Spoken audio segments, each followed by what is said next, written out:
es la voz de LA.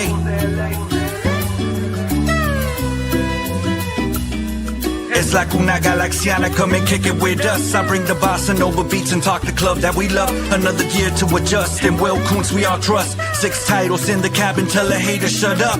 Mirar al horizonte con el cielo morado. Llegamos al estadio como siempre lo hago. Es la nueva temporada, ya cumplí 30 años. Rezándole a San Pequi que no dé al travesaño. Que repartan los balones y no sean tacaños. Que regrese el contraataque y que le hagamos daño. Un saludo para Robert, hermanos ecuatorianos. Que la táctica de Ananda nunca sean en vano. Si se trata de mi gala me levanto temprano. Ver el fur en verano, en el pasto tumbado. Siempre estoy a tu lado, en cualquier resultado. Vamos Galaxy, on top is where I gotta be. Chilling in the canopy, staging like a winery. Goals during rivalries, brew from the refinery. Only want the finer things, we letting you know. Lo que pasa en la galaxia, ready, let's start the show.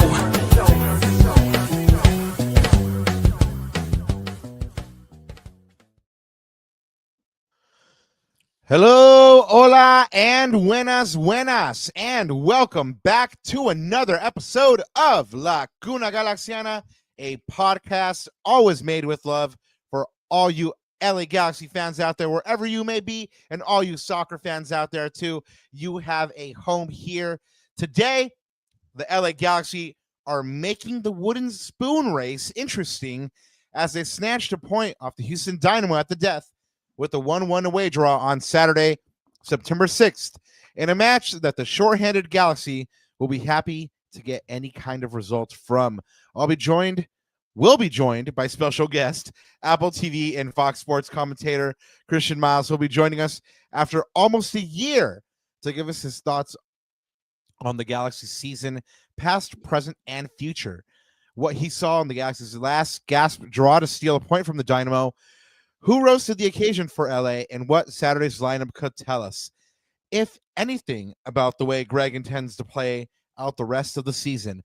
Plus, we'll get you caught up on some international soccer as well. All of that and more coming up on La Cuna Galaxiana.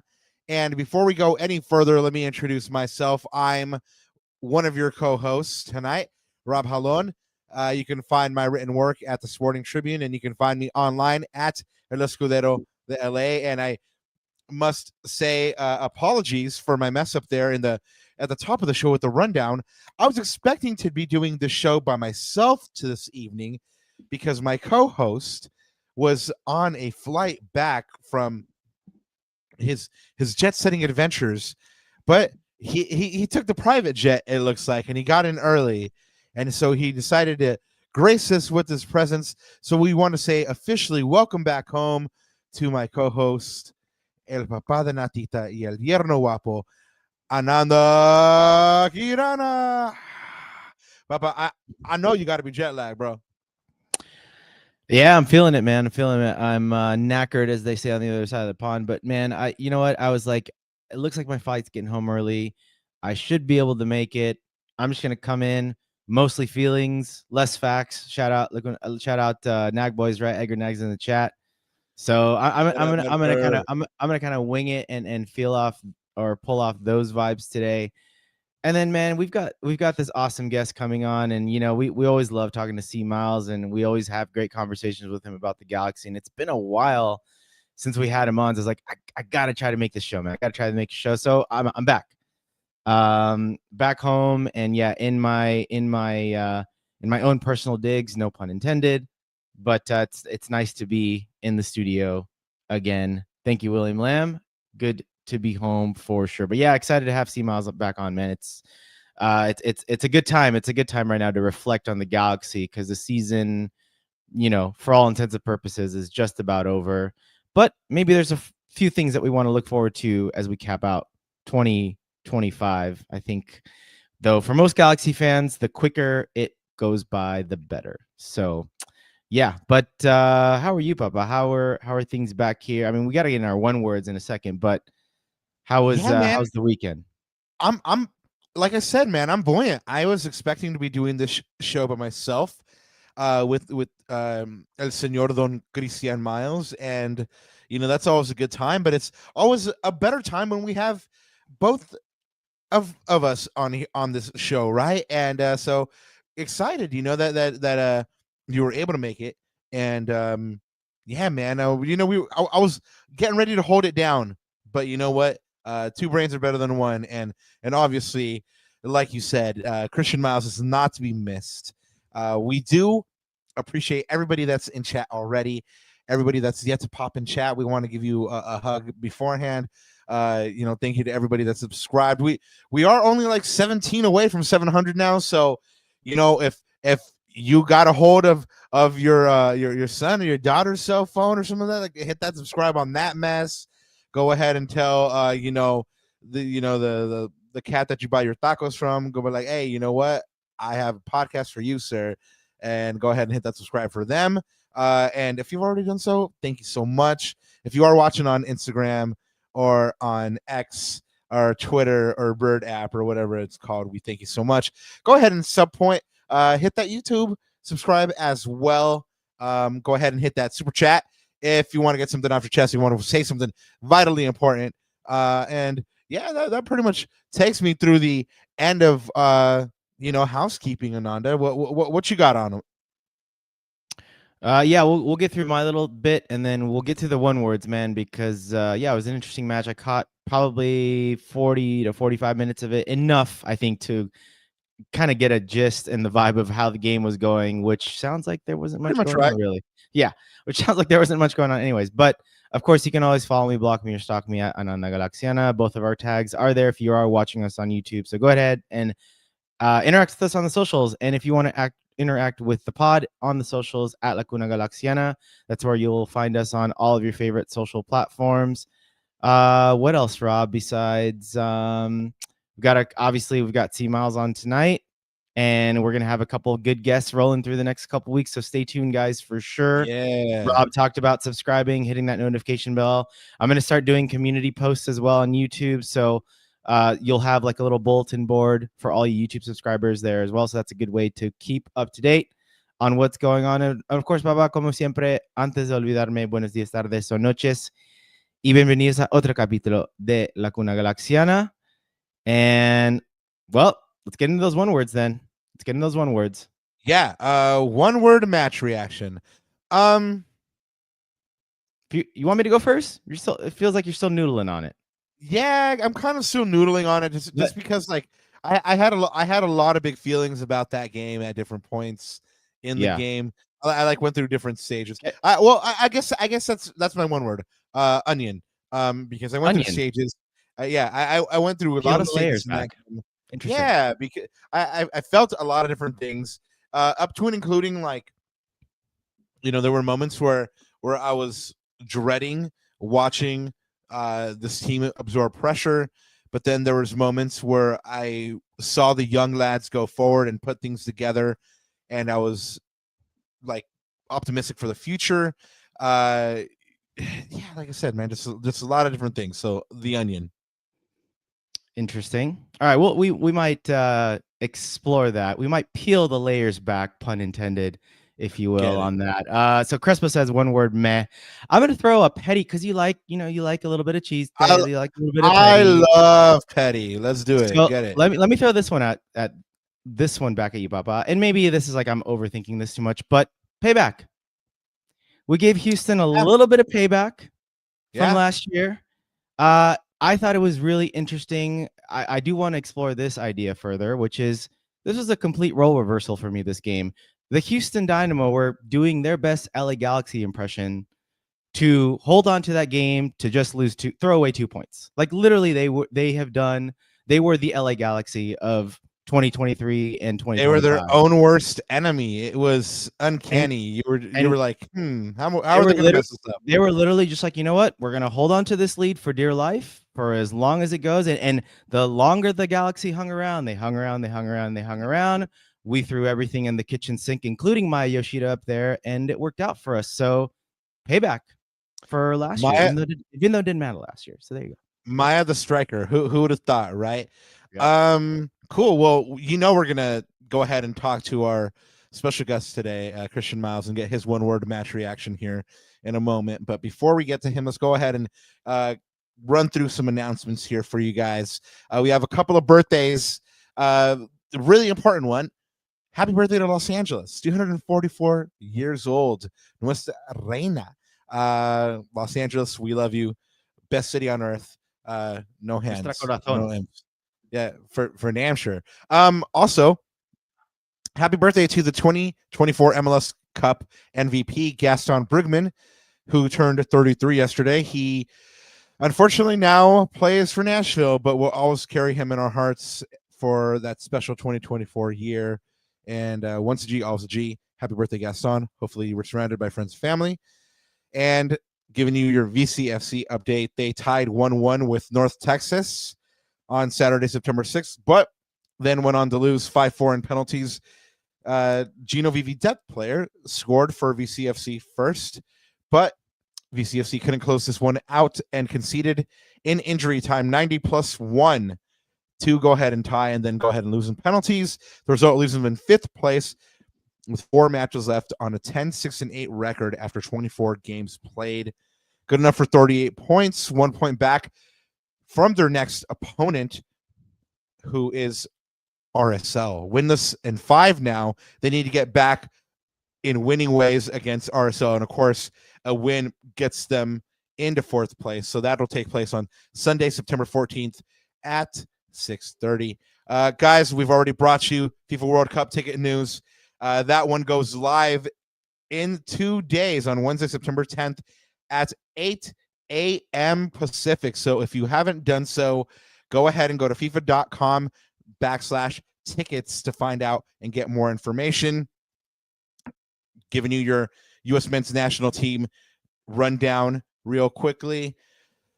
Up and L's. It's back to bad times in U.S. men's national team camp as Pochettino and his boys are under siege. Lost 2-0 against South Korea on Saturday, 9-6. Sun runs riot for South Korea, gets the first goal and assists the second. Clint Dempsey and basically every pundit out there goes on record in kind of slagging off against Pochettino, and he says Pochettino's system is something that's not really setting the world alight. We struggle building out of the back. We don't have a clear-cut way we attack. We're not creative enough. Lord help us. I hope this ain't it. I'm normally a glass half full guy, but I'm starting to feel like Eeyore from Winnie the Pooh. They have a chance to set things right against Japan tomorrow, 9-9 at 4:37 p.m. They, of course, will play Latri, Ecuador on October 10th, next month in Austin, and in Colorado against Australia on October 14th, and are rumored to be closing out 2025 against Uruguay. And lastly, the Galaxy signed forward Nicholas Sullivan to a short-term agreement from VCFC for that game against Houston. Move was more as cover than anything else, as the Galaxy were shorthanded. And now let's get to the real reason we're all here. I know this is the reason I'm here. I know chat is like, okay, we've had enough of these two knuckleheads. Bring on the actual talent. So here we go. Our friend Christian Miles, who we're lucky enough to call him friend, is a pioneer of and part of the beautiful history of soccer in the United States. He has over a 25-year career where he's covered the gamut of soccer internationally, domestically, and the man also covers basketball, baseball, rugby, you name it. He pretty much does it. Today, he's gracious enough to give us some time. He's back with us to talk little MLS and Galaxy Soccer. Please welcome back nuestro queridísimo Christian Miles. See, Miles, thank you so much. Welcome back. How are you? Oh, man, I'm so good. It's great to be back. It's, TikTok, boys. Come on. It's been too long. Been sitting here waiting by the phone for my invite, and lo and behold, a year later. But hey, I'm glad to be back. You guys look good. You sound good. Just too bad the Galaxy don't sound and look as good as you guys do. No, you know what? I was immediately when you were brought on screen was like, oh man, what a sick ass T-shirt. You're doing. That one is fire. That one is absolutely fire. Guys. There we go. So chat. This is the drip. This is the full view right there. Yep. Yeah, no, that's absolutely fine. And you're right. I was telling Ananda, and surprise, Ananda actually joined us. He took the private jet in today, Nice. and got here early, so he was able to join us. But I was telling him just the other day, I was like, it's been way too damn long. It's been almost a year since we've talked to C Miles, and we need the Galaxy won a chip during that time. We didn't even get a chance to celebrate it with C Miles. I know, exactly. That's how long it's been. Back here. What a difference a year makes, right? That's what we were saying in 2024, and then look at what happened. Then we'll talk about it. Yeah. Oh yeah. We'll definitely do that for sure. C Miles, before we get into just the disheartening year that's been 2025 for the Galaxy, they actually had kind of like one of these, signs of life moments over the weekend with that 1-1 draw against Houston. Of course, Lucas Sanabria pops up to get the tie off the header there in injury time. What's your one-word reaction to that wild finish there in Houston? Human finish. I like Nada's take, with a little dose of revenge, after what happened last year in that last game. So it was nice to add that little twist. And God, talk about last ditch. Sanabria popping up with that goal, but to me, it's just too little, too late. I mean, to excuse the pun in the late goal, but it's just like, where has this been? Back in April when we needed it, when we need to get the points on the board and, build a foundation, just hasn't been there. But hey, better late than never, I guess. It's nice to see a little strain of character to the team, showing some spine, showing some grit and playing for some pride, even though, 2025 is going to be not as bad as 2017, but largely forgettable. Could be still. Yeah, definitely. I'm trying to be optimistic. It'll have this weird footnote in which it'll say Wooden Spoon classified for a Champions Cup, and people will be like, "Wait, how did that happen? What went on there?" How MLS is that, by the way? Yes, right. Like very very on brand. Very on brand. You have no idea, C Miles. I had a friend over yesterday, and he's trying to get into soccer, right? He's trying to watch a little more soccer, and he's started with the Premiership, and he's getting interested in MLS, and he's like, "Well, how does the money work in MLS?" And I was like, "Damn, okay, well, how much time do you have?" I was like, "Well, there's this thing called GAM, right? And then there's this thing called TAM, and then there's this thing called RAM." And he's like, whoa, what's going on here? So I lost him. And so I don't know. I think I have to come at him with maybe a PowerPoint or something like that to go ahead and break it down. Yeah. Well, XPH came at us really quick, Rob, before we keep going here. XPH came at us with the $20 super chat. Thank you so much, XPH. You the man. Hey, Rob. Hey, Ananda. Good to see C Miles again. Been a while. Shout out to C Miles on that shirt. That's right. Do you have one for the lasers? Have a great show. Thank you, boss. Salud. Sadly, I don't. I do have a Detroit Express from back in the day as well. But no lasers. That is on the list though. Good shout out there. I like that.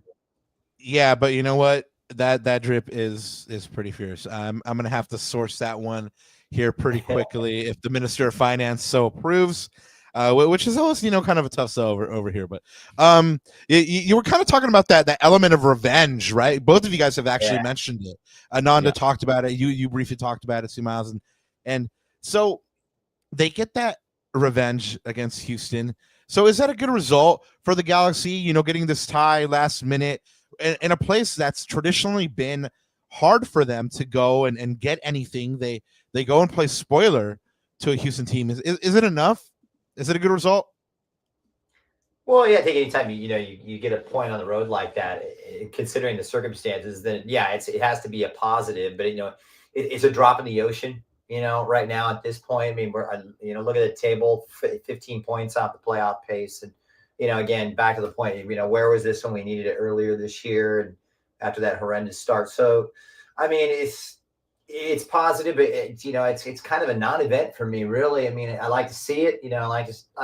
Late goals are always fun, but it's just kind of a non-event because, again, the season has been just so hapless and so disappointing, especially after what we went through last year. And, it's almost like we come full circle since we talked the last time, where, they're having a great season last year, but, you flash back to 2023 and even before that, it was, not as bad as it is now, but, it's almost full circle in a kind of a way. So, yeah, just like, where was that before?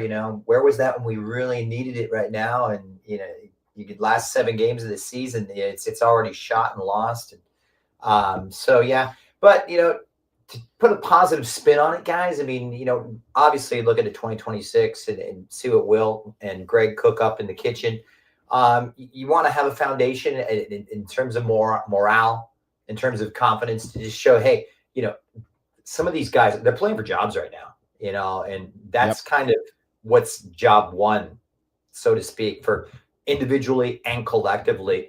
And you want to be able to show, some of these players that are being sought after in the transfer market that, hey, this group, they are capable of winning. There is some pride. There is a foundation here. It's not, we're just going to capitulate and fold up our tents and go home. So that needs to be seen, because if I'm a foreign player, I'm sitting here, if I'm a Lewandowski, for instance, and I'm sitting here going, I'm out of contract. Do I want to join this? Where's the spine with these guys? So I think that's kind of another way you have to look at it as well.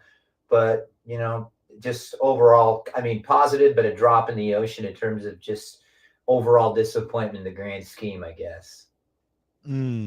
Yeah. Funny you should have mentioned Louis, because we will get to him here in a moment. I saw that little blip when you were going through your video, and I thought, is that genius subliminal suggestion? Yeah.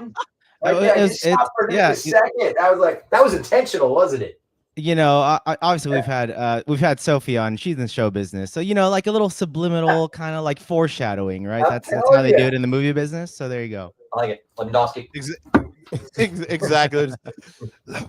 How great would that be? Anyways, we'll talk about it. Oh yeah, no, we definitely will talk about that. But let's definitely need a striker, that's for sure. Cuéntame de ti, querido.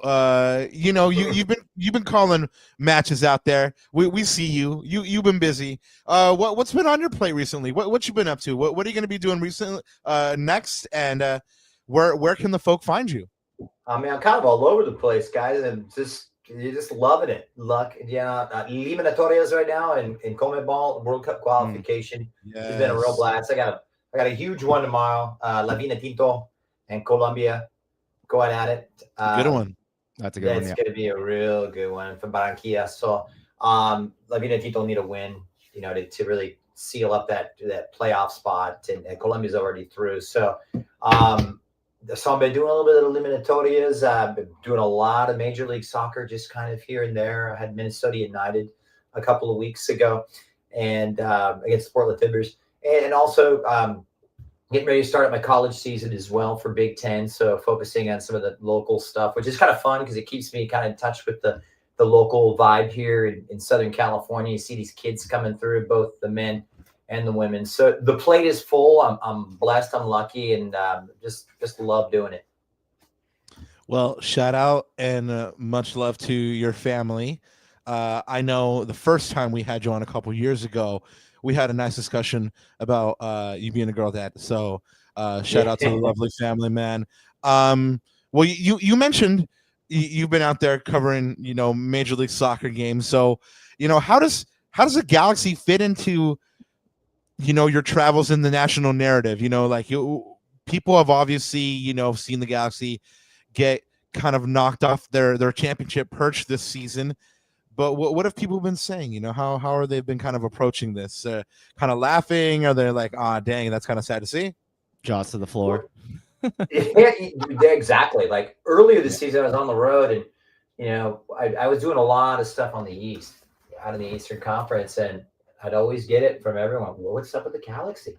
They're blown away at how bad they were, and you're like, oh, surely they're going to come out of it, right?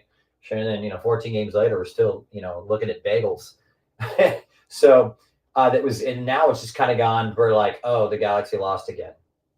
That's where we're at. Okay, typical. So yeah, it's just kind of gone from like being astounded and surprised, or like, oh, it's kind of par for the course at this point. And now it's just like in the rearview mirror because everyone's gearing up for the postseason runs right now. And so unfortunately the Galaxy aren't going to be a part of that.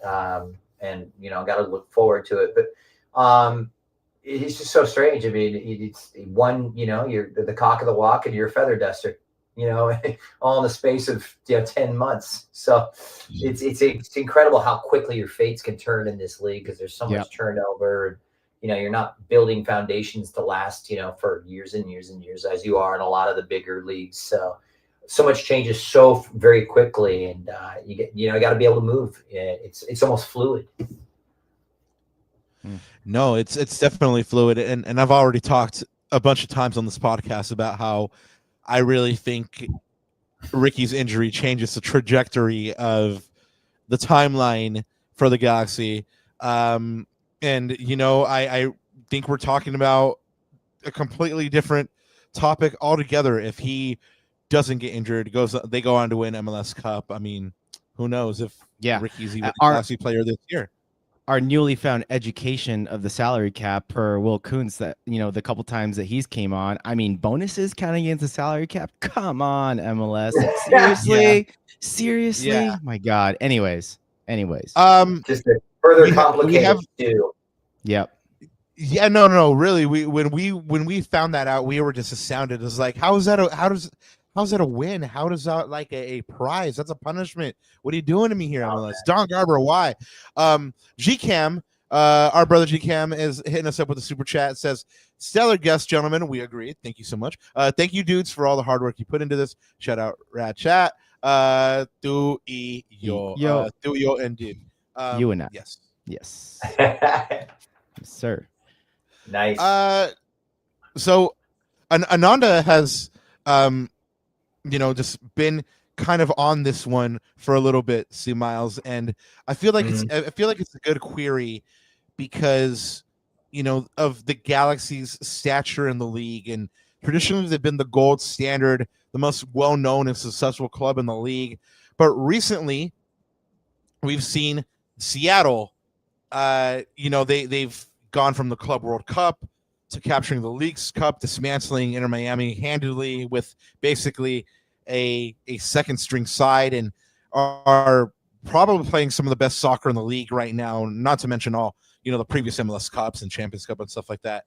Would you say, just based off consistency of success, that the Sounders are the model MLS organization, or is it maybe a team like Columbus who rose from the ashes to win titles and be a giant in the East again? Yeah, I've always said to this to anybody I've talked to off the record, to me, Seattle's the gold standard in terms of foundation and principles. I think you said it the best, you know, consistency. This is 2009, you know, their very first game I remember watching. They've just gone from strength to strength. And it was so great to see that in the Leagues Cup for them, because I thought it was a situation where the principles of their program and the character of their program won out, and you're seeing it bear fruit. All those kids they bring through. I mean, the way they don't just focus on youth, they bring their youth through and they flourish. You know, Paul Rothrock jerseys, you know, being swapped for Leo Messi jerseys before a kickoff. And then he comes in and grabs an absolute brilliant marketing. You know, yeah, but they're on point in that regard too. So for me, this is no disrespect to any other team, including the Galaxy, but in terms of the principles, the foundation, the stability, and the consistency, I don't see any other team that has done as well as long as the Seattle Sounders. Yeah.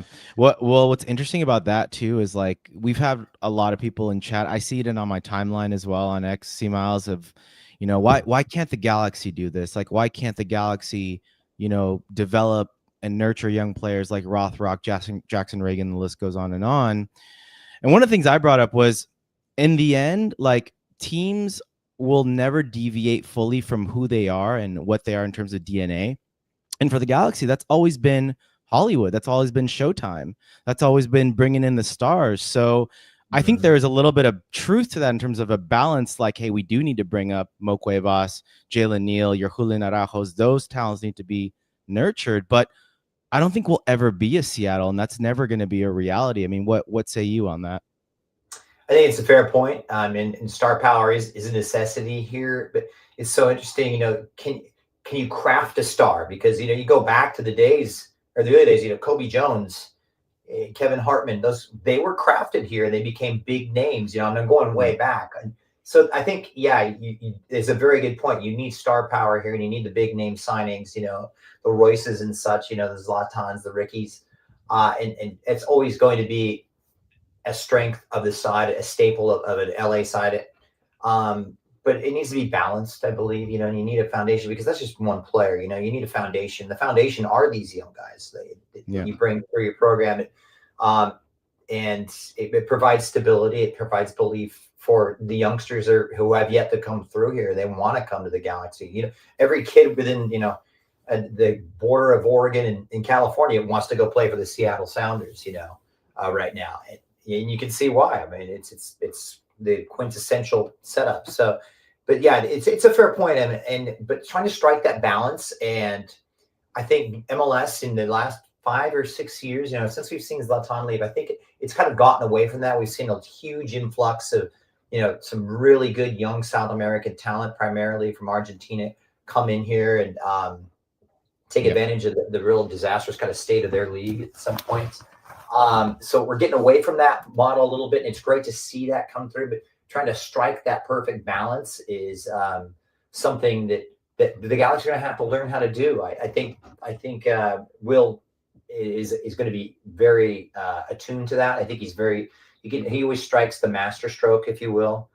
And I think there's going to be a huge offseason, obviously, but trying to find that balance, I think, like Ananda mentioned, between the star power, that star signing, and a solid foundation of guys that can step up and provide the foundation and do the running for perhaps a player that can't do all the running, like you see with Argentina, for instance, and the way they built it around Messi. It's got a solid foundation of players, similar, akin to that, where you're going to need to prop up your big man, with about a good supporting cast. So that's going to be the secret ingredient to the secret sauce, I think.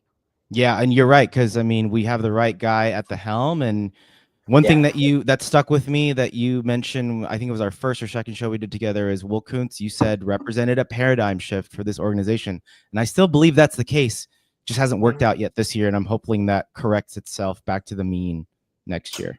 Yeah, they mortgaged their future in 2024. They went for it, and this is the price you pay. And, and unfortunately, you didn't think that the price tag was going to be as large. But you also look at this Galaxy team. They also had this spine literally ripped out of this team. And anytime you have that many players, Brugman, you go to keeper, Dayon, Ricky going out injured, you lose Markey. That's the spine of your team. Anybody loses players of that gravitas and magnitude who are so important to that championship run, and of course it's going to have a massive effect. And not only do you take a step back in terms of quality, you have to learn how to play differently. This is not last year's team. They've got to learn how to play differently. You're having to do without your star player who's been out all season, and that makes that task much more difficult, trying to blend in these other guys. So yeah, it's been a Herculean task, but it's kind of the price you paid. And so, but at this point, I think, like we were talking about, looking forward and building that spine back up is going to be job one, because there is a lot of work to do, and it does bring some extra relevancy, as Rob was saying. We were talking about earlier about the rest of this season, where these guys know that that's coming. They know this is going to be a massive off season. Their jobs are on the line. They're playing for contracts. Am I good enough to come back? Am I going to be part of Kuntz's and Greg's setup next year? Because the knives are starting to get sharp, and we know how ruthless they can be. We saw it with Gaston. Within a day after winning the title, it's like, here's your papers, thank you very much. So that's the nature that in this league. So they know that, and so I think this is one of the reasons why we saw a little more resilience, perhaps, against Houston. And you're going to see a little extra edge for these players, a little more motivation for them to play, because futures and jobs on the line. That can be a very good motivating factor. It's kind of funny because you mentioned at the top, like, where was this? Like they, they're playing for those jobs now, but like they should have been playing for those jobs at the top, and it's just it's kind of frustrating. But you mentioned one of the big factors that hit this team, which was a bunch of players leaving, a bunch of new players coming in, having to learn the system and having to learn how to play together. But despite all that, were you surprised at all by the depth of the Galaxy's struggles this year? But when it got to 7 games, no wins, when it got to 11 games, 14 games, were you shocked? I was really shocked at that. I thought they were going to snap out of it. What also equally shocked me, I mean, to be frank, was our DP drop off. Yes. I mean, that was steep and unexpected for me, especially from what we saw last year. So, and that was also, a key contributor to where, the Galaxy are right now. So, it was, I think everyone is stunned about it. And now we're, it's now to the point where here we are, mid-September, everyone's just kind of accepted it and gotten used to it.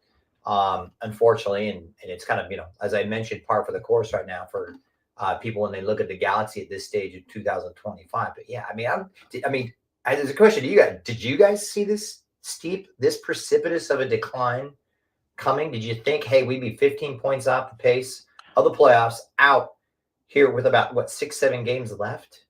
Yeah, go ahead, Rob. Absolutely not. I mean, I seem to remember Ananda and I were talking about this team would probably end up around 4th or 5th. They were going to get hit with the players that left, but these new players were going to come in, and by about midway point, they were going to get it together. And then we were expecting Ricky to come back around, beginning of August and, lead the charge in the last 10 or 11 games. Obviously, none of that came to pass. And yes, absolutely.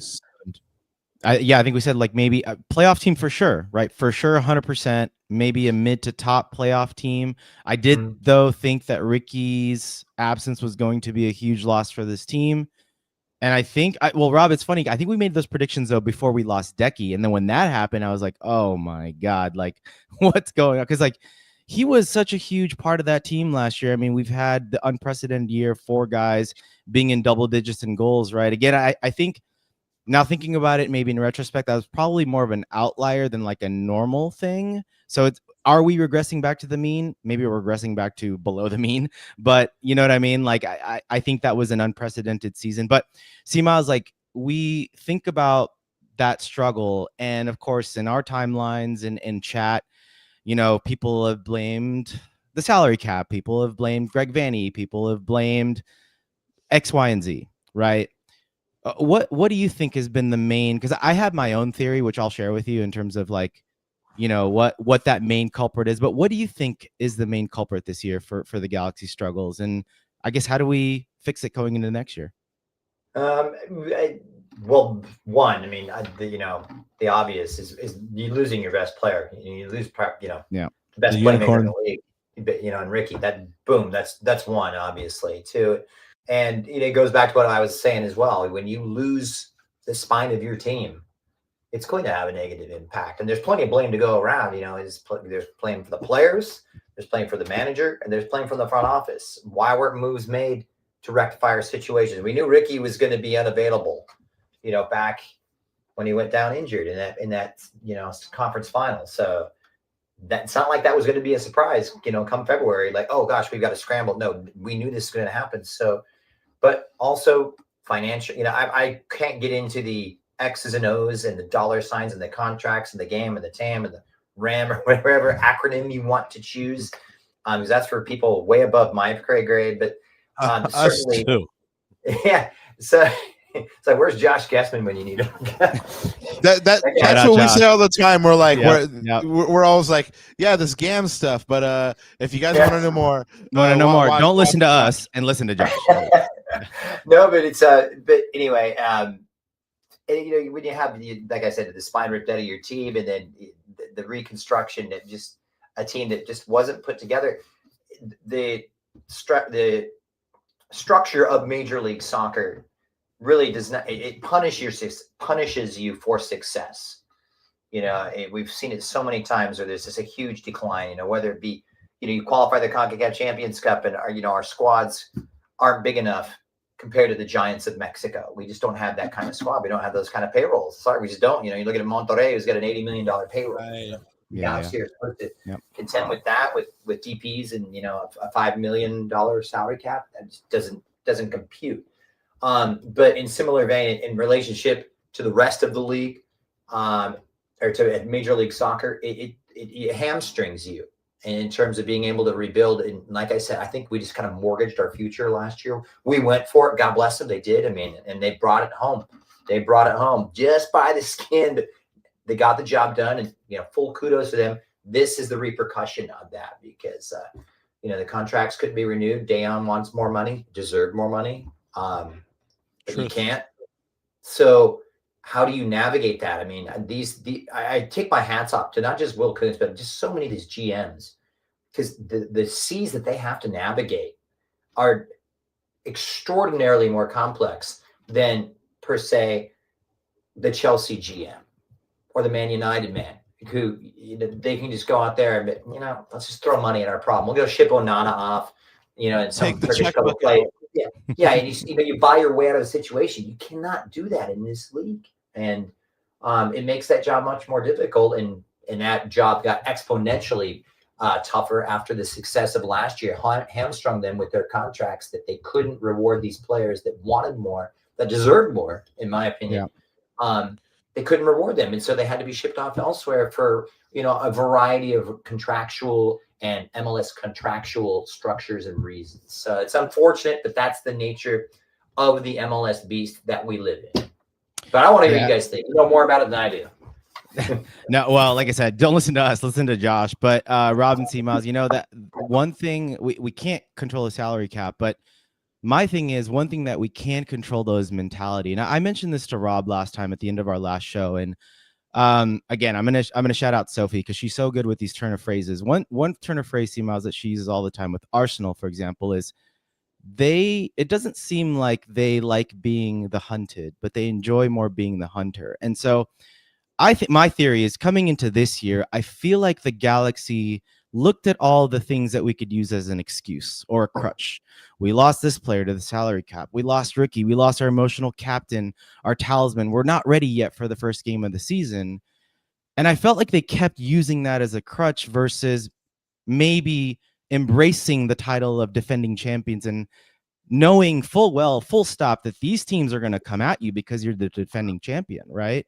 And I just don't think this team's fully embraced that. And the longer the season kept going on, we never saw that mentality shift, especially when you lose games at the death, like in Philadelphia and so many other examples, right? So I just feel like, and this goes back to maybe the last game, which was kind of nice. We saw a little bit of that mentality shift, us playing spoiler versus being spoiled, right? Or our day being spoiled. So I don't know, man. I think that's the controllable that we could have controlled. And I wish the Galaxy would have responded a little better in that regard, in my opinion. Yeah, I'm an Arsenal fan, Rob. I'm an Arsenal fan. I got to jump in here. I don't really agree. No. I don't agree with Sophie's assessment of that, because this is a team that by default has become the hunter. They want to be the hunted, but they have fallen short and they have not been good enough. Yeah, and they've not taken the steps that everybody says that everybody knows they need to take, and they have not done them, and it has cost them. The Galaxy, you're absolutely right. It's not just in the results, it's the performances, the manner in which you lose these games, right? That's right. If you're going down and you're going down swinging, you're putting in solid performances, but that was not the case. I mean, it was a team that lacked, to be frank, it just lacked a lot of heart. That goes from the DP levels all the way down to the squad players, and we just didn't see it. So I don't know. What do you think, Rob? Well, it actually kind of sets up my next question for you, Sue Miles, because, well, first I'm going to set up the question as well with Joe 13 Cool's comment here. We missed on every single transfer except Nasi, who was technically a backup to Ramirez, who is 34, by the way. Hopefully the FO does it right next season. And here's basically the question, Sue Miles, is that we've mentioned both Robert Lewandowski today and Dayon a couple times, right? News just broke yesterday, today, very recently, that Lewandowski is not re-signing with the Barca. We're living in a world, however, where Dejan Joveljic is sitting on 17 or 18 goals, more than any combination of any LA Galaxy front three that you want to throw up there. Peck, Painso, Ramirez got more goals than them. Peck, Painso, Nasi, you got more goals than them. Any combination, he has more goals than, right? It is Lewandowski the man the Galaxy need to replace Dejan with, or is this that opportunity for some of these players to come up and grab their spot, to say that, yes, we can be that striker next year, or we can be that player that Greg needs? Go get him. Go sign him. Go get him. He will bang your goals in. To Anana's point, that's the star power right there. That's your signing. And look, I know the naysayers are going to say this is an MLS rest home move, but Robert Lewandowski is timeless. He looks after himself. He's still getting it done at his age. He's remarkable what he goes through, but he is an absolute killer. He's one of the best strikers of a generation. It was unfortunate for him that, he came up in the time of, Leo and Cristiano, because had he come up in any other era, we'd be talking about him, amongst one of the best number 9s to ever to touch the ball. He would come in and absolutely destroy opposing defenders. It's not a long-term move, for a couple of seasons. Robert Lewandowski latching onto through balls, latching onto balls from play by Ricky Puig. A little extra Barca flavor to it as well. It's fantastic. I mean, I think it's a no-brainer. And but again, it goes. What my point was, does he want to come here now? Because he's sitting back there, and let's be honest, he's getting tons of offers from Saudi. He's going to get his offers here. I'm sure Miami will try and court him somehow. I don't know how they'll do it, but they'll try it. And does he want to come here? Does he want to come to the Galaxy? Yes. I know he's mates with Marco. I'm sure that'll have a lot to do with it. And that's a big bonus for the Galaxy to lure him over here. I think it will. That my gut feeling is, I just think it's just a perfect fit. He's at that stage. He's the kind of guy that will try something new. Like we saw when he moved from German football to all of a sudden he's at Barcelona. It's just, I thought it was a real strange move. I liked it. And I could see him do that, taking his adventure over here and, having that familiar face with Marco, because those two go way back to their Dortmund days together. And, you couldn't ask for a better number 9. Yeah. Agent Marco, do your thing, son. Do your thing. It would be nice if they had like their last curtain call together. I love that meme of them where they're about to kick off and they're opposite sides of the touchline, and they're just smiling at each other, and they're winking and smiling at each other like for the next 90 minutes we're gonna go at it, but we're really the best of friends. One thing I want to say too about him is he's durable. He's not one of these guys that would come over here and be like, I'll give you half a season and sit out with injury. No, he will play for you. He has that. He's established that record. His wife's, I think, is some sort of fitness instructor / physical trainer, but he looks after himself exquisitely. And you look at his record, he has been tremendously consistent every single season. He's not just banged in the goals, but in terms of appearances. So I think you're going to get a player that's going to have meaningful contributions in terms of playing time as well as quality. Yeah. Do you think Galaxy already have all 3 DPs spoken for. So that means Will Kuntz has to work some of that TAM GAM acronym magic, right? And it goes right back to your original question of, does he come here on, maybe he does want to come here, but then he's like, oh, on how much? Nah, we can't make that happen, son. Nah, we TAM, you do this is the TAM deal where they signed him on a TAM, and then guarantee him a DP the next year. Yes, and yeah, that's the trend lately. The same thing they're doing with DePaula, I believe. Yep, DePaul. Right? Yeah. That's how it works these days. So, the question is, would he be around long enough? I think he's like 37, Lewandowski. Yeah, 37. Yeah. How long longer he has to go? Yeah, and so that's kind of why I've also one of the reasons I brought up the question, is because we've seen Will Kuntz that's, brought in Marco, but his MO has been to go for younger players, even as DP. So I'm wondering, do the Galaxy actually pull the trigger on this because of how Will Kuntz has been moving? But then, like you said, like, can you afford not to? I mean, it's Robert Lewandowski, right? Yeah. But then Rob, like, okay, I'm not a salary cap genius. Again, don't listen to us, listen to Josh. But imagine if he could finagle the numbers to put Lewandowski on a TAM salary and still bring in Nacimiento on a U22 that doesn't hit all the way against the cap. His cap hits only 150, whatever that number is for U22.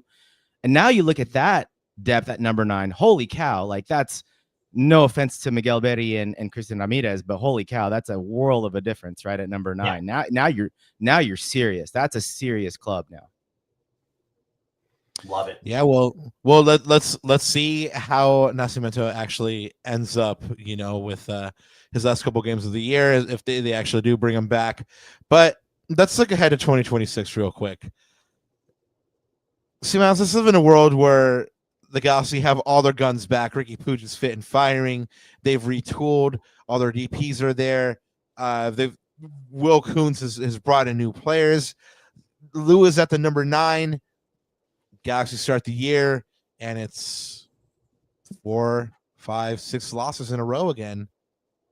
How long do you think Greg could withstand something like that? Oof. Oh, gosh, that's a tough question. I mean, they gave him a long leash to get to the point of success that he did. And and MLS has a history of that in comparison to other leagues.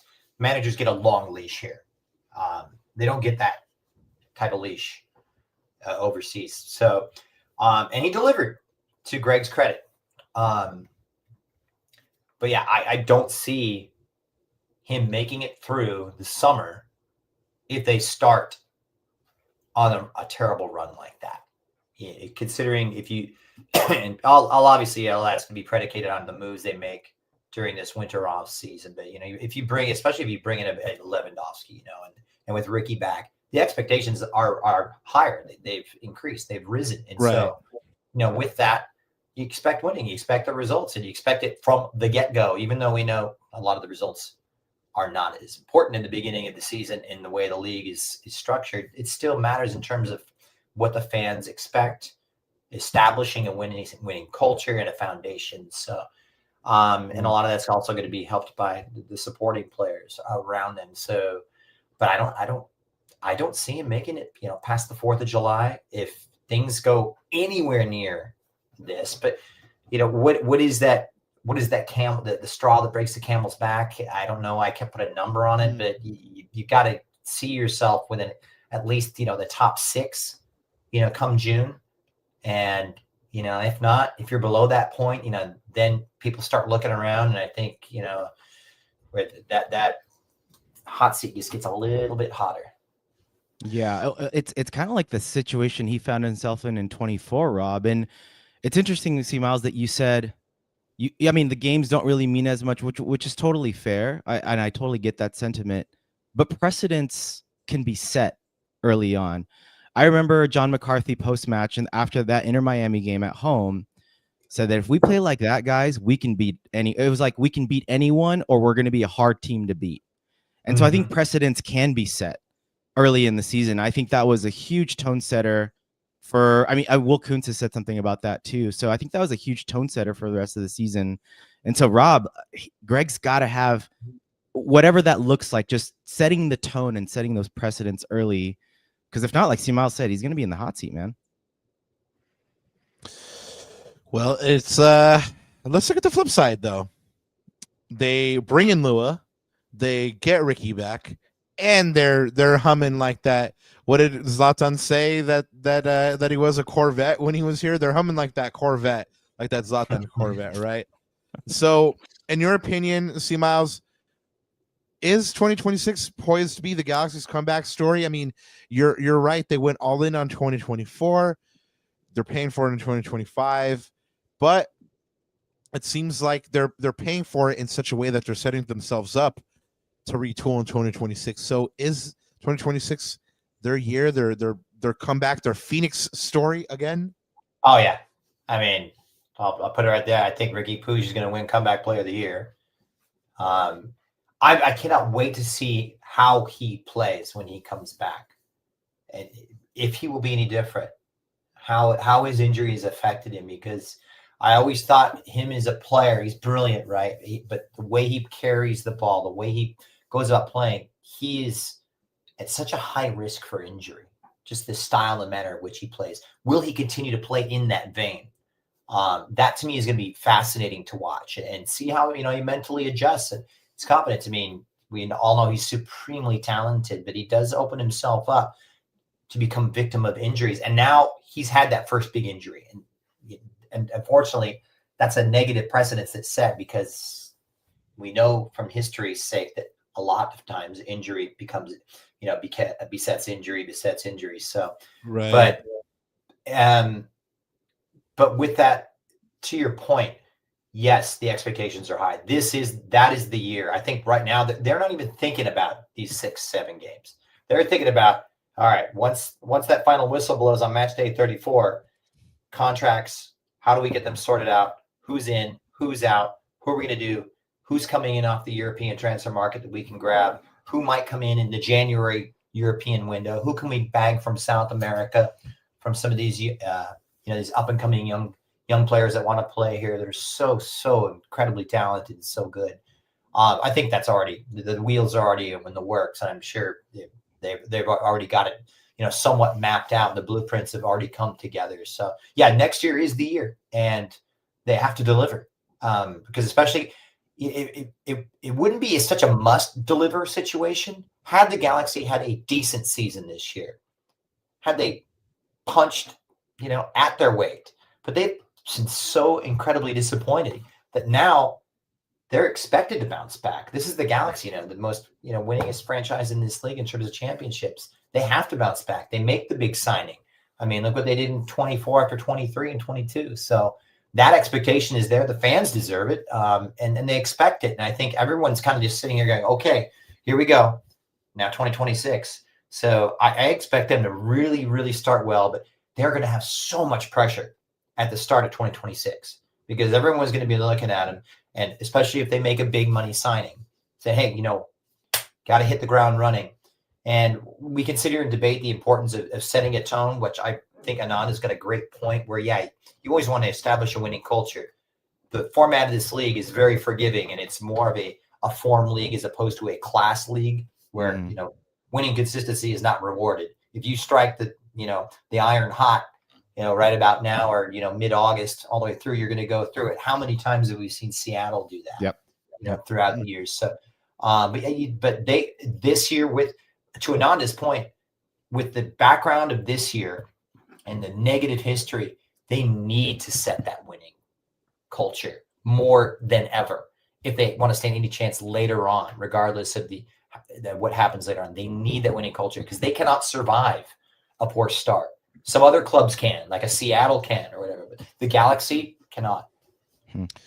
It's interesting that you were talking about that winning culture, and you guys are bringing this up in kind of the juxtaposition of this lineup and what Greg had to work with, right?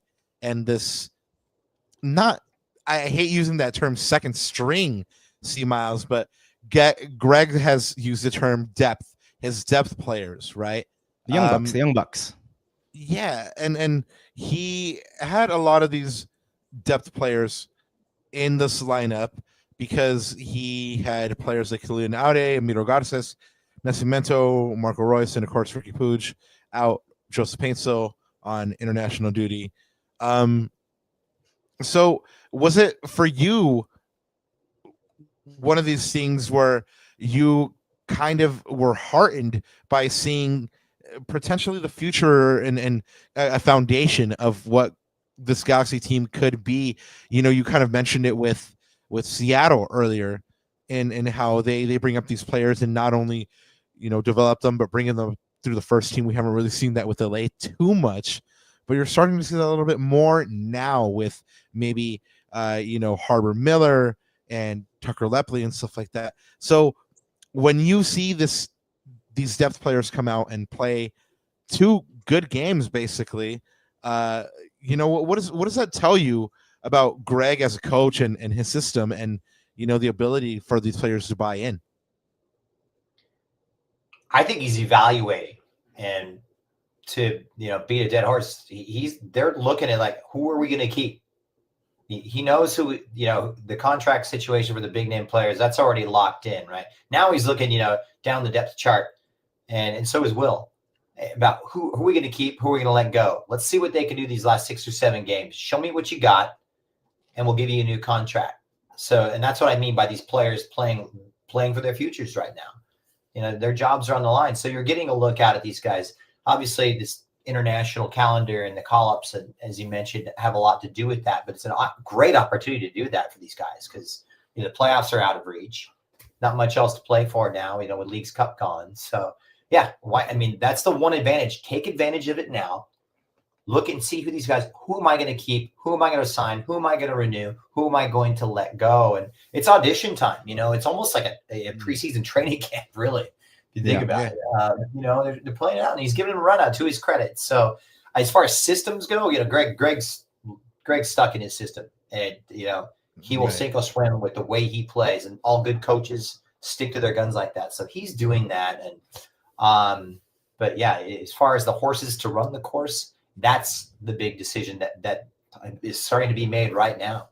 Yeah, and Rob, it's not only just Greg, it's also the front office. I mean, we brought up the hypothetical of, you look at a guy like Mickey Yamane, who's making about 800,000, and then you look at the 2 guys behind him, Mo Cuevas and Harbor Miller, who make combined less than half of that. Thereabouts. So those are the type of front office decisions too. I think it's not just only Greg, but it's Will Kuntz, because if you want to afford a guy like Lewandowski, you're going to have to make these sacrifices somewhere else, right?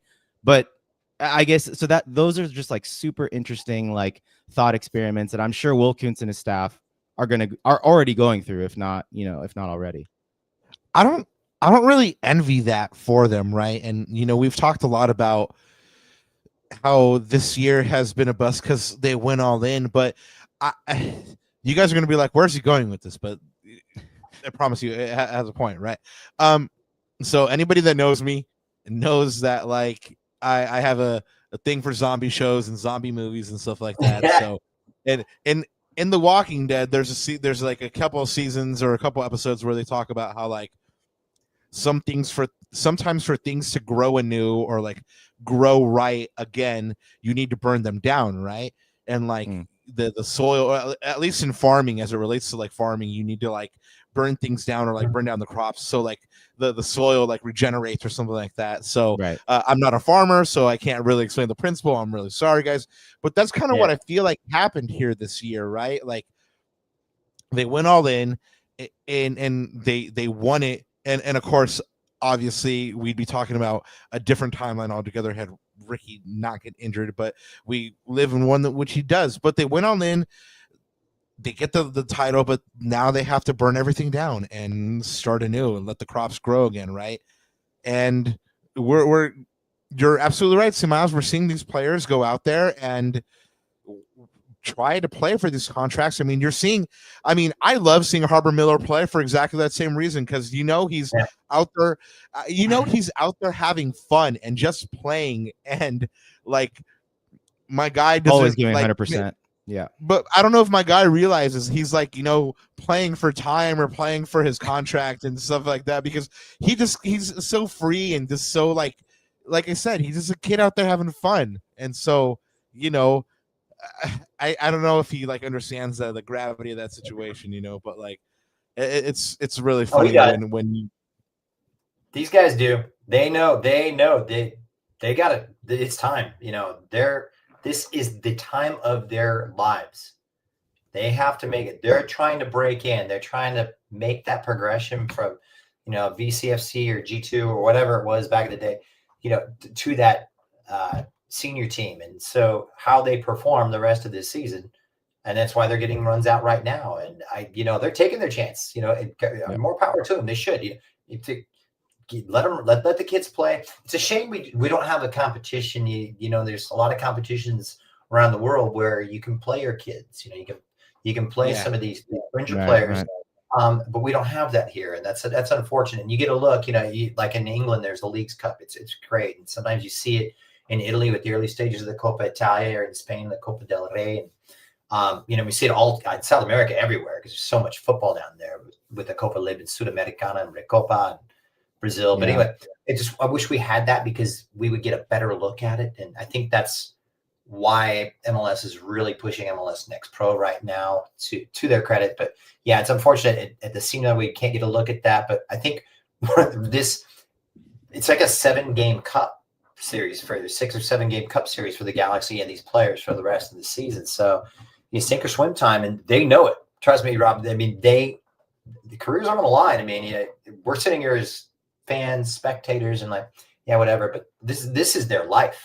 And they're going to go out and grab it with both hands. I remember going to those G2 games, and these guys, were treated like it was the World Cup final, and as they should. So hungry. You want to see that. You also, I was talking to a manager. Where was it? I think it was Eric Ramsey in Minnesota. And he wants competition for spots because it makes everybody better, and that's kind of a fundamental coaching principle.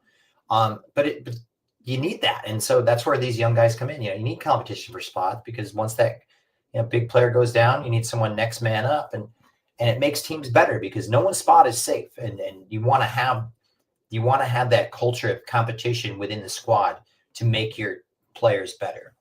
Yeah, I love it. Go ahead, Rob. I don't want to ruin your segue. I know you love your segues. I love my segues, and see Miles teed me up perfectly, right? Because there you go. Yeah, I was about to ask you about Maya, right? And he's the captain, and I've spoken a bunch of times about how he's just a gentleman, just one of the classiest people that I've ever had the pleasure to meet. But Father Time is unmatched, right? And he is 36. He played every single minute of last year. And for anybody that watched this game, they will have seen an Ezequiel Ponce that beats the captain for pace and power on this goal and slots it home.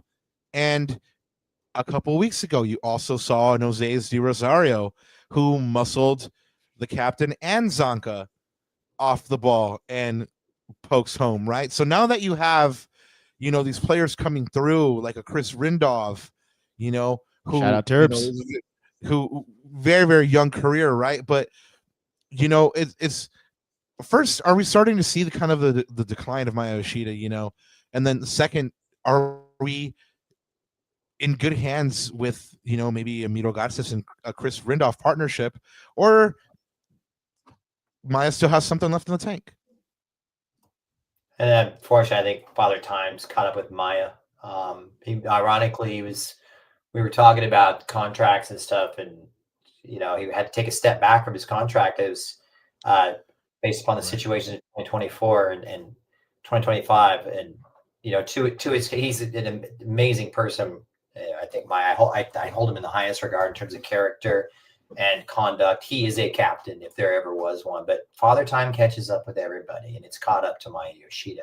I think we can all safely say that's the fact. And so, yeah, the Galaxy will be looking to youth. As to whether Rindov's the solution to that, I don't know. I do think Garces is something special. I think in this league, you can't have 2 center backs that lack pace, and you need pace back there because this league is so athletic. It's so much of it is predicated on hard running, and especially when you get younger attackers. So you need that pace at the back because you can get burned for pace here, and that's one thing that MLS does have. It says a high degree of athleticism, and it does require more athletic central defenders. Unfortunately, I think those athletic days of Maya Yoshida have passed, and a player like Garces has a bright future in that regard. It's been great to see him alongside perhaps the likes of a Maya Yoshida that could foster him, add that old head. You always want to have that old head next to those youngsters so they know, the youngsters can cover up for their mistakes with their pure athleticism, right? Come back and backtrack, and they call it recovery pace. Right. But when you get to be a player like a Maya Yoshida or an older defender, you learn to pick your angles. You learn to read games. You learn to anticipate. And that's where it's so great to have those older players come in and kind of mentor those younger players who just don't have the experience to see the game that the way a Maya Yoshida or an older defender can see it. And but it will suit Himiro better in the long run here, because that position, especially in that position in the center of the park, even at the number 6 too, you have to read. You have to read the game, no matter how athletic you are. You have to read the game, and that only comes with wisdom and experience. And I would be very surprised if we did see Maya Yoshida come back next year. I mean, I think we can all agree his time has been well served, put it that way. But no disrespect whatsoever. I hold him in the highest regard, as I mentioned. But yeah, his time has been served well. I was gonna say, I think we need to find our Davide Astori, the guy that reads the game really well for the Galaxy. Good shout. Yeah. I mean, do we have the money for that? But no. No, we might be living in a world where the Galaxy might be forced to buy out 2 center backs in the offseason. Zanka and the captain, but and yes, Simaz, you're right. I mean, like no disrespect to him. I mean, he's a fine individual, but I think he's told me from his mouth, I've been below it, and the team has been below it, and we haven't been to the standard, and it's good to see a person be self-aware like that. But it's also good to see that the fight that the Galaxy showed in this one, to go ahead and get that equalizer there at the very, very end. Of course, anybody that was watching this game will both be happy that the Galaxy got the point and got the tie, but then might be a little upset that the Galaxy were, denied maybe a potential penalty shout, and then also upset at Christian Ramirez for not putting this breakaway away. Simaz, do Galaxy fans have a right to be aggrieved? Was there a penalty shout there? Should it have been looked at? You're asking the wrong guy, because I didn't see that part of the game, buddy. He's like, you know what? Blessedly, I'm not going to get in trouble. I don't have to answer this question. I don't. You know what? Yeah, they say you know your limitations. There you go. Well, Christian Ramirez clearly has a limitation there with speed or something, because he was clean through, man. That should have been a goal. Yeah. Oh, that was so hard. He's been, I don't know how his drop off has been insane this year too. Just tangent, but yeah. Anyways, yeah. And I've called it out. I got that one totally wrong. I thought he was gonna do really, really well for Greg in this system, and it's just hasn't panned out that way. But we've talked about, you said it a couple times, Simaz, let the kids play. Greg agrees with you. He was asked in the post-match presser if we will see more of this rotated lineup, and he said, I'm definitely looking forward to these games. As you see, a game like tonight is huge for a player like Lucas to come on and do something great that's going to build his confidence. I know he'll be super motivated as he goes through training this week. We need these little types of successes for guys, and they will come back in a better place as they start the season next year. Well, there's you, Ananda, that precedence for next year. So these minutes are huge for these guys. Mauricio got minutes, Lucas, Elijah Harbor, and slightly again the role he played against Colorado, not his long-term role, but getting out there and competing. Chris Rindolph got 90 more minutes. These are super valuable minutes for these guys, and I look forward to working with them all the way through to wherever we have to break and keep moving these guys forward. Is it good that Greg is already looking forward? I mean, 7 games left, yes, but it seems like they're already building for next year. I mean, at the risk of missing something this year, is it good that they're already doing this? I was gonna say, I think he has to, right, Seamal? He's a coach. He's a development guy too. Like, you think about just the work that he's done in the academy levels with Toronto, etc. I think for him as a developer, and nurturer of talent, he has to, Rob. Like, there's no other way. I mean, he's got to kind of put the blinders on and shelter these guys a little bit too, because I know the fans are upset. I mean, season ticket renewals just came and went, and Boise Miles, that did not go well. Like, let me tell you that, just boots on the ground, right? Mama and Papa Jalan canceled for the first time since '96. Man, they've been. Yeah. Yeah. They've been So season it's ticket holders since back then, and they canceled, bro. I mean, and I've heard it was so rough. many of those, and I've heard so many of those stories, whether it's on the pitch or off the pitch. You know, those stories are well documented as well, C Miles. So Yeah. For Greg, that's him as a coach. That's the thing that he was hired to do. That's the only thing he has to, you know, put his lunch pail aside and do. But I mean, that's really what he's got to look forward to. And Rob, going back to you made a comment about Lucas Sanabria. I just want to make this quick plea to like all the listeners and the fans. Like, with some of these players, we have to give them time. Like, I'm giving Lucas a season. It's been start-stop. He broke his collarbone at the beginning. Like, just remember that this is the beginning of his U22 cycle. Remember how long it took Dayon to get to where he got to? And so just players develop at a different pace. So just as a plea, give him time, guys. I think there's a player in there. We just got to hopefully we see that soon. But, yeah. We do have a super chat. Yeah. No, I definitely do too. When the glimpses that we've seen of him, when he's shown like that he's been on it, and you're just like, okay, I see it. The raw tools, the raw tools and attributes are there. It just needs to be refined. He needs to get more playing time. His decision making, that all comes with repetition, though. Nothing else. It's a stride. Like when I see him get after it and like hit a full sprint, and like the way he's running in his stride, and then he goes in for a tackle, I'm like, there it is. That I see it. We do have a super chat from the homie Adam. Thank you so much. Will the Galaxy get rid of Zonka in the offseason through a buyout or something? Funny enough, Adam, we kind of just touched on this. I said we might be living in a world where the Galaxy buy out 2 center backs this offseason. And no disrespect to either one of them, but I mean, it's if you saw this Seattle game, the 2-0 one, you were watching 2 center backs who clearly cannot keep up with the pace. And like C-Miles said, you can't have 2 center backs that can't hit that speed. C-Miles, we talk a lot about, you know, defending the badge here on this program, and in this match against Houston, you know, the obvious one is anyway for Lucas Sanabria. He gets the game tying goal here. But if you had to pick somebody out for a performance, who would it be? Well, I didn't see the game in its entirety, so full confessions here. So I can only go upon the character that I've seen up until that point. But I've always been a big Cerrillo fan.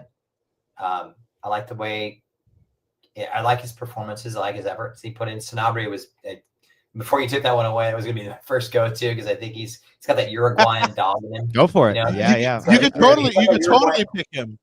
Well, you know, I mean, take away the goal. You know, to me, he's got that Uruguayan dog in him. You know, the Potrachos they had in Argentina. He's got that in him. I love that, and especially in modern MLS, those are the kind of guys I'm talking about when you need to build foundations. I mean, look, Argentina does it so well. You know, where they get these supporting cast players that'll run it, do the dirty, and they love it.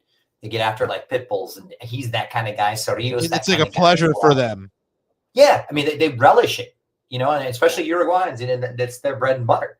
And Cerrillo is cut from that same cloth, I think, as well. And, you know, where we, you know, the big problem is, you know, that the creative roles, there's so many problems that I expect a lot of changes in the back. But yeah, in terms of this, if I'm looking at guys that really I see as locks for coming back, Sanabria is one of them. I see Cerrillo coming in. I see Garces playing a bigger role. I don't see Zonka playing a big role, to be honest with you. I'm not really knowledgeable of his contractual situation. If he's got to be bought out, he might get bought out. I don't know. I just don't see him, based upon his contributions this year, being kind of a big focal point of the setup next year. So it just hasn't been good enough. No, not at all. Not at all. You know, so you've got to improve on that. And he's, you know, Mauricio. I've always loved Mauricio and the way he came through the G2 system way back in the day before he went back to Belgium, and he's kind of come back and started to become the player that we thought he would. But you know, that left hand side, you know, Nelson he's done a good job on a starting role earlier. Lost his spot. That I don't know if Julian will come back as well. So there be massive changes on that back line, and you want guys on that back line to kind of have that spirit, like I'm talking about when you bring in the likes of Sorio or Sanabria, or even Garces. You want that bit between their teeth and that dog in them, The combativeness. Yeah. Yeah. Well, I was gonna say, can I throw another name out there? Speaking of Uruguayans with that dog in them, Diego Fagundes, man. Like his stats are not gonna show up too much in the stat sheet. He created a couple chances this game, had like 6 or 7 passes in the final third. The way he links up the play, though, again, he's playing a new position. I mean, he's getting dropped into the midfield now, which typically he's a left winger. But Diego is that guy that just keeps things ticking, keeps things moving. He's not a Mark Delgado, but he's kind of like in that mode or vein in terms of he understands the system and he keeps it ticking. And Rob, as I always say, who is the guy that's always there to stand up for his teammates? The first guy, the number one guy, it's Diego. And did you see, I know Chris Miles, you probably didn't catch this, but Rob, did you see Diego's reaction when that goal came in? He went to their central defender and was like, like right in his face, like wanted to throw it at him. Like, I love that putting my fan hat on for a second, I love that as a fan. Diego definitely has that dog in him. Well, I just got to call out Elijah Winder. He got a lot of flack at the beginning of the year for coming in and not having the best performances. Went down to VCFC for a couple of months, and he's come back and a different player. I mean, one of the best things that you can do as a player is not be called out for anything. And I love the fact that usually I watch a Galaxy game, and if Elijah's in the lineup, I see at one point a glaring mistake. In this one, I didn't see that glaring mistake from Elijah, and I think his performances are starting to improve. So defending the badge for me goes to him. Guys, that draw for the Galaxy after 28 matches leaves them with a 4-16-8 record on 20 points. They finally hit 20 points, guys. Yes. It only took 28 matches. They are on 20 points now. 0.71 points per game. 15th in last place, 15 points behind 9th place San Jose, and they have still not won a game on the road. We want to take this opportunity. Yes. But not mathematically eliminated. Nope. Not yet. Nope. Hanging by the skin of our teeth. Live in my world. Come on, live in my world of positivity. I heard though that like there are certain scenarios which could make it happen this weekend. Like I believe that if I think it's LAFC and San Jose that play each other, and that like if San Jose wins and the Galaxy lose or something like that, like then that becomes the elimination thing. So you're right mathematically. I mean, the Galaxy could get the win and could mathematically stay alive, and then Ananda's going to keep that hope in his heart. We do play Seattle next, so that'll be fun. I'm not sure about that. We had our friend we had our friend that came from the Seattle side earlier in chat, and they seem to think that the Galaxy are going to get a result this time in Lumen. I don't believe so. After 4-0 and 2-0 and just being played off the pitch in both matches, and Brian Schmetzer having Greg's number, I don't think it's going to happen. But there are always miracles, right? That's the beautiful thing about this game. Yeah, tough place to play too. The Galaxy did not play well up there. Yeah, and Seattle's hyped up right now. They just won that trophy. They just beat the Galaxy on the way to that trophy. It's not like they're going to make it easy for the Galaxy. We better hope they're hungover from that trophy too. Yeah, guys. I mean, not to sit here and lionize Seattle too much, but we were talking about like defenders and stuff, and we were talking about youth coming through. They bring it through perfectly, but they bring it through and they succeed at that senior team level. And then you think of like, for instance, we're in this situation now where we've got, Maya, and we've got these older defenders. They're bringing in like Jackson Reagan, a Tacoma kid. Right. We can do that. The Galaxy can do that. And so we're waiting for them to develop that conduit, that pipeline to that same effect. Sure, you're not going to maybe have it in those flare positions where you bring in those international stars and such, like we were talking about Lewandowski and DP type attacking positions. But when you're talking about, in the back with those players that need that dog in them. We need players like a Jackson Reggie. We need those type of players to show up and kind of make their name, but come through the youth system and establish themselves in that. I have not seen that in a long time with the Galaxy. I'm thinking back. Steris is the thing that comes to my mind, but consistently featuring throughout. Maybe Dave Romney as well. But it's been a long, long time since we've seen a kid come through and really, Efrain had a good run for a while. Yeah. Jalen had a good run. That one pains me, man. That one pains me because Miles, I always thought that Garces and Jalen were going to be that future center back partnership, and so that one pains me quite a bit. They're too young though. Too young together.